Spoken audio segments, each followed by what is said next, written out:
Era un frío viernes de invierno. Los copos de nieve caían cual gotas de lluvia.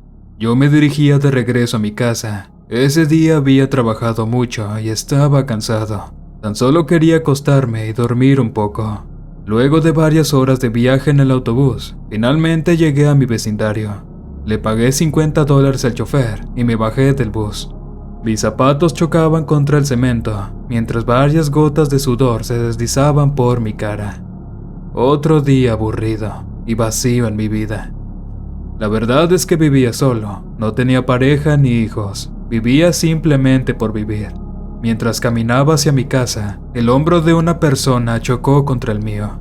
Estaba tan estresado que ese simple accidente fue el detonante para desatar mi rabia. Así que me desquité empujando al piso a esa persona, a la cual no alcancé a mirar al rostro, y le dije muy furioso: ¿estás ciego o qué, imbécil? Sin querer, llamé la atención de las demás personas que estaban ahí. Me miraron con desdén y honestamente no los culpo. Aquel sujeto no dijo nada. De hecho, parecía que estaba temblando. Solo alcancé a ver que era un encapuchado con suéter negro. Me di la vuelta furioso, caminé y a la vez reflexioné de mi cruel actitud. Me sentí arrepentido. Actué como un idiota. Me giré para pedirles disculpas a la persona que literalmente maltraté y tratar de aclarar las cosas. Pero, cuando lo hice, el sujeto de capucha oscura ya no estaba. Ya había oscurecido cuando me encontraba en mi casa, sumido en un sueño profundo y cálido.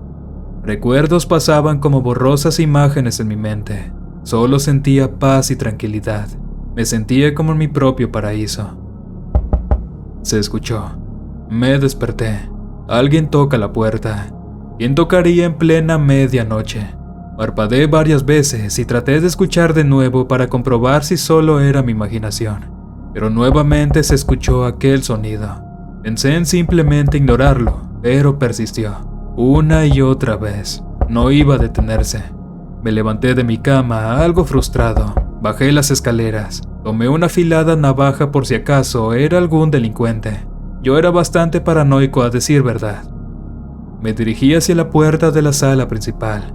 Y, justo cuando iba a mirar por el agujero, esta fue tumbada de la nada por una fuerte patada. Retrocedí por el impacto y caí al piso. Estaba temblando y mi corazón palpitaba como nunca antes. Apreté tan fuerte mi navaja que mis nudillos se pusieron pálidos como el mármol. Vi quién era el acechador.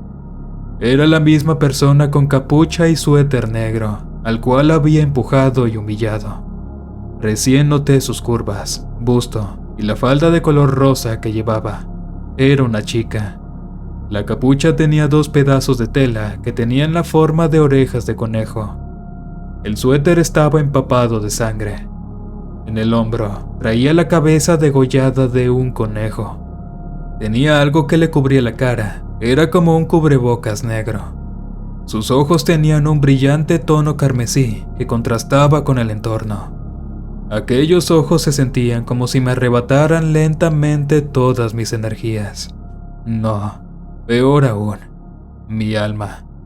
Su piel era más pálida que los copos de nieve de estas fechas invernales, al igual que su flequillo, cejas y largas pestañas.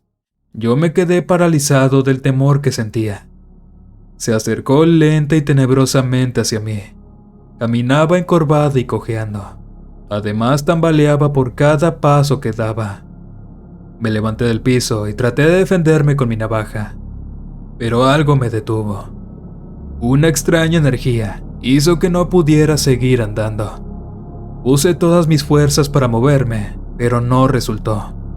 Ella me miraba con unos ojos gélidos y a la vez sádicos. Alzó su mano con velocidad y al hacerlo, yo rápidamente salí disparado hacia la pared izquierda de la habitación. Choqué y caí al suelo. Se acercó sigilosamente hacia mí. Yo estaba débil, no podía hacer nada. Fue ahí cuando me di cuenta de que aparte de esas habilidades extrañas que esa chica poseía, también tenía una motosierra, la cual sujetaba con sus manos. Mi cuerpo se levantó involuntariamente, respondiendo nuevamente al movimiento de sus manos. De alguna forma me hizo levitar. Tomó la motosierra y la encendió. Escuché a la misma muerte aproximándose. ¿Quieres probar la muerte?, me susurró ella, con una voz grave y espeluznante. Sentí un dolor inimaginable en mi estómago. La cuchilla de la motosierra me atravesaba lentamente. Mi cuerpo se puso rígido. Caí nuevamente al piso, rodeado de un charco de mi propia sangre. Mi visión se volvió totalmente borrosa. Mis entrañas bañaban la sala de mi casa. Mi mundo empezó a girar. Lo último que mis ojos captaron fue a esa chica soltando su arma despavorida y agitada. Se sacó la máscara cubrebocas y pude ver detalladamente su bello rostro, con algunas cicatrices, llorando desconsolada y desesperada. Pude notar que su mirada ya había cambiado. Ya no sentía esa esencia terrorífica en ella. Sus ojos carmín ahora eran de un lila y todo en ella se había transformado. Lo he hecho otra vez. Lo he hecho otra vez. Escuché sus desgarradores gritos y lamentos de desesperación. Noté también que hasta el timbre de su voz había cambiado. Me percaté de que, entre sollozos y lágrimas, ella gritaba y maldecía a sí misma. No, le gritaba a algo o a alguien más.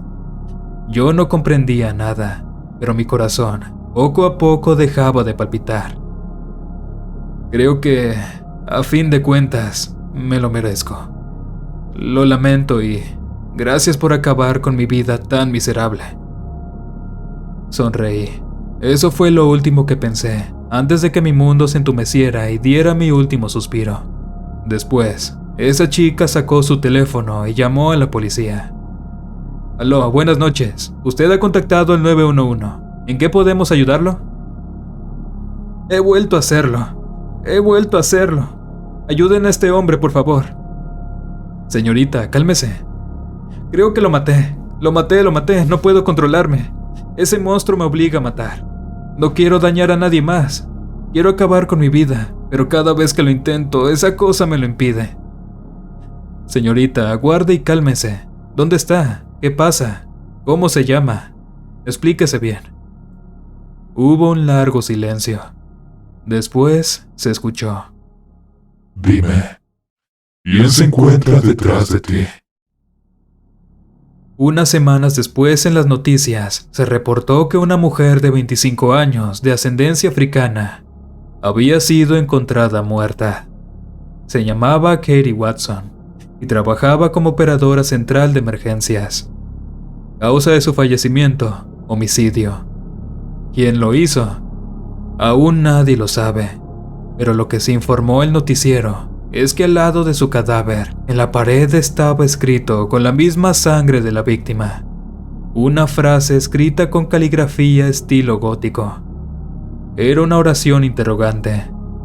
Decía: ¿quieres probar la muerte? Tenía 27 años cuando esto ocurrió. Ahora tengo 35. Y aún me da escalofríos recordarlo. Me tomé una semana de vacaciones en mi trabajo y me fui a la bella Pontevedra, Galicia, con 4 amigos más. Estuvimos visitando sus grandes vistas y a los 2 días decidimos visitar pequeños pueblos alrededor. Estuvimos en Mondariz, una pequeña localidad habitada por campesinos y vendedores, muy bonita. Llegamos de noche y decidimos alojarnos en el único hotel del pueblo, situado en las inmediaciones de un bosque bastante extenso. Juan, uno de mis amigos, decidió salir del bosque, pero la mayoría nos negamos. Realmente nos asustaba salir en la mitad de la noche, y más en tierras gallegas donde la magia y lo enigmático se apodera de cada rincón. Pero cerca de la 1 de la madrugada, de nuevo, Juan nos volvió a insistir con la misma pregunta. Se estaba volviendo pesado. Además, no podíamos dormir. Eso hizo que nos aventurásemos desgraciada y ciegamente al bosque. Al cabo de un recorrido de más o menos 1 kilómetro, encontramos un pequeño cementerio. Lo rodeaba un barandal de hierro forjado, con una puerta principal. Entramos y vimos únicamente lápidas y tumbas semiabiertas. El cementerio parecía estar abandonado. Al principio no se nos ocurrió nada de nada. Pero, al salir del camposanto, vimos a un señor que corría despavorido y nos dijo que nos escondiéramos, que si no lo hacíamos, íbamos a morir. Nos empezamos a reír de él mientras se perdía en la oscuridad, y al recorrer unos pocos metros, escuchamos una especie de murmullos. Al prestar más atención, vimos un resplandor que se acercaba, al mismo tiempo que escuchamos unos pasos de personas. Entonces sí que nos asustamos. Instintivamente y como si todos hubiésemos quedado en acuerdo, entramos al cementerio de nuevo para escondernos. No quisimos mirar para ver qué era. Solo estábamos callados y sentimos cómo, cerca de nosotros, pasó un grupo de gente. Y luego, como los pasos se fueron alejando, durante los intensos momentos sentimos todo un olor a corrompido y quemado. Cuando ya no escuchamos nada más, salimos y más adelante vimos unas huellas de pasos muy marcados en el suelo húmedo. Se podía apreciar perfectamente que había pasado un grupo de gente y que su rastro se dirigía justo en la misma dirección donde se había escondido aquel señor que se fue corriendo. Finalmente salimos del bosque, a eso de las 4 de la madrugada para regresar lo antes posible al hotel. Al entrar, había un anciano que nada más vernos se puso a gritar, pidiendo explicaciones del por qué salimos de noche al bosque. Le contamos lo sucedido y él empezó a rezar. Nos dijo algo así, como que estábamos vivos de milagro. Le pedimos explicaciones. Se trata de una vieja leyenda de las enigmáticas tierras del norte de España.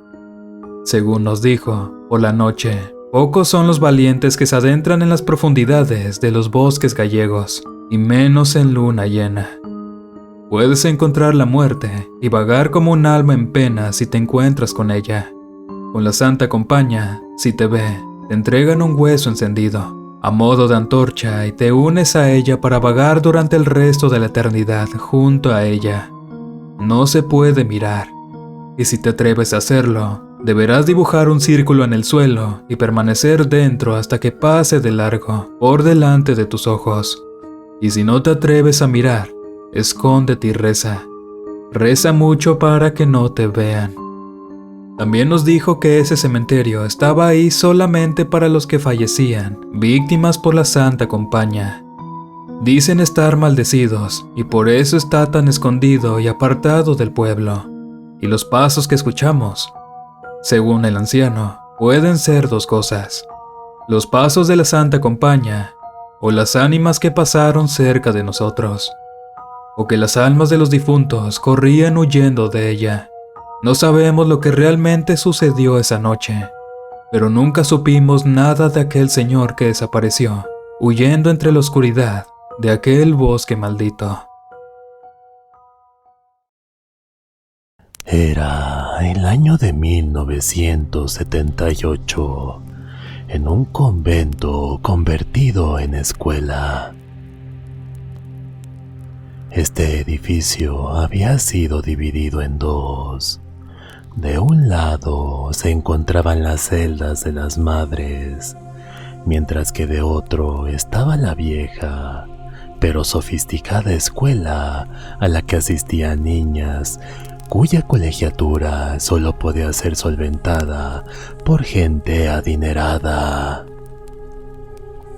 Todo parecía marchar de lo más normal, hasta que un buen día Marta comenzó a retrasarse. Nadie sabía lo que le sucedía, pues era una niña muy alegre y competitiva en clases. Su maestra creyó que era cosa de la edad y que en muy poco tiempo se le pasaría. Pero no fue así. Entre más días pasaban, Marta se veía cada vez más retraída y triste. Parecía como si estuviera pasando por una terrible depresión. Pero ¿Qué le podía faltar a una pequeña que al parecer lo tenía todo? Fue entonces cuando la maestra mandó a traer a sus padres, pensando que se trataba de un problema familiar. Pero por más que le dieron vueltas al asunto, no pudieron dar con la razón por la cual Marta se comportaba de esa manera. La atención de sus padres hacia ella era buena, aunque con poco tiempo siempre se daba un espacio para platicar con la pequeña. Los días pasaban y la niña comenzó a alejarse de sus amigas. Ya no salía al recreo y menos se juntaba con ellas. Todas le preguntaban qué es lo que le pasaba, pero ella no respondía. Finalmente, Carla, quien era su mejor amiga, intentó ayudarla, pero sabía muy bien que para hacerlo, lo primero era averiguar qué era lo que estaba pasando. Fue así como empezó el diálogo. Carla le dijo: ¿qué es lo que te sucede, Marta? ¿Por qué ya no quieres jugar con nosotras?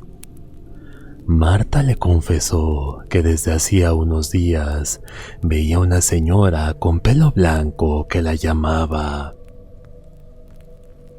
Esa señora estaba en el fondo del salón. Solo Marta podía verla. Carla, sorprendida, le dijo que allí no había nadie, que solo estaban ellas y la maestra. Pero aún así, Marta insistía en que veía a alguien. La niña trató por todos los medios de que sus padres la sacaran de la escuela. Estaba segura de que si permanecía en aquel lugar, algo malo podía ocurrir. Pero como era una gran escuela de buena calidad y al parecer solo se trataba del capricho de su hija, los padres no accedieron. Un buen día, cuando todos se encontraban en el recreo, Carla se le acercó a su amiga, quien, como de costumbre, se había quedado en el salón de clases. La pequeña no alcanzaba a comprender por qué su amiga no salía al patio si decía que veía a una señora en el salón.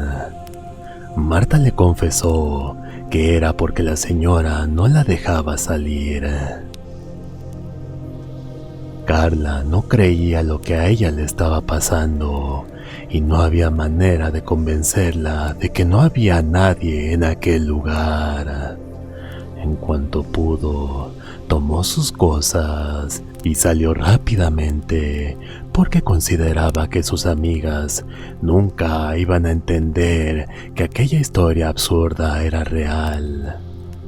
Pero cuando iba a salirse, Marta la tomó de la mano pidiendo que no la dejara sola, que tenía mucho miedo. Carla no creía lo que ella le estaba pasando y no había manera de convencerla de que no había nadie en aquel lugar. En cuanto pudo, Carla tomó sus cosas e intentó salir porque consideraba que la historia de su amiga era totalmente absurda. Pero cuando iba a salirse, Marta la tomó de la mano pidiéndole que no la dejara sola porque tenía demasiado miedo. Carla trató en vano de tranquilizarla. Sabía muy bien que faltaba poco tiempo para que terminara el recreo, y si se quedaba ahí, se perdería el almuerzo. Ella salió como pudo, convencida de que Marta ya se había calmado. Cuando volvieron todos del recreo, no encontraron por ningún lado a Marta. lo cual era buena señal. Se imaginaban que ya había aceptado salir al descanso. Sin embargo, nadie la encontró en el patio, y por más que buscaron, jamás la encontraron. Cuando estaban convencidos de que lo mejor era reportar su ausencia a sus padres, escucharon su voz que provenía del fondo del salón de clases. Como no veían a nadie, las monjas pidieron que las niñas salieran del salón para investigar qué es lo que estaba sucediendo, debido a que seguían escuchando la voz de Marta. La única que se quedó en el salón fue Carla, que era la más preocupada por la ausencia de su amiga. Se acercó al rincón donde provenía la voz de su amiga. Pero ¿cuál sería su sorpresa cuando se dio cuenta que en aquel rincón había una telaraña, la cual estaba muy vieja y gruesa, como si siempre hubiera estado allí, pero nadie se había percatado de ella? En aquella telaraña se encontraba una araña muy peculiar. Tenía la cara de su amiga. De inmediato empezó a llamar a las monjas con tremendos gritos, diciendo que era la araña quien hablaba. Lo que diré a continuación no se sabe con precisión. Algunos dicen que la araña les habló diciéndoles lo que había sucedido. Otros más que la araña simplemente se puso a llorar. Y otros afirman que corrió a esconderse entre los muros. Desde entonces, el salón de clases fue cerrado.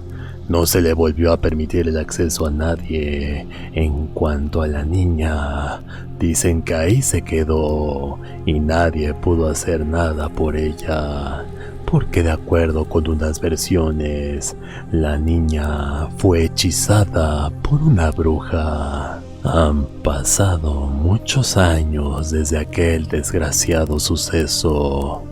Algunos quisieron que la historia se convirtiera en una leyenda para que todos temieran y no entraran al convento. Finalmente, la construcción fue cerrada, y aunque no puedo decir el nombre del convento por cuestiones éticas, les aseguro que todavía, a día de hoy, Carla, la amiga de Marta, sigue llorando, afirmando que todo lo que dijo es cierto y que por supuesto aquello fue obra del mal.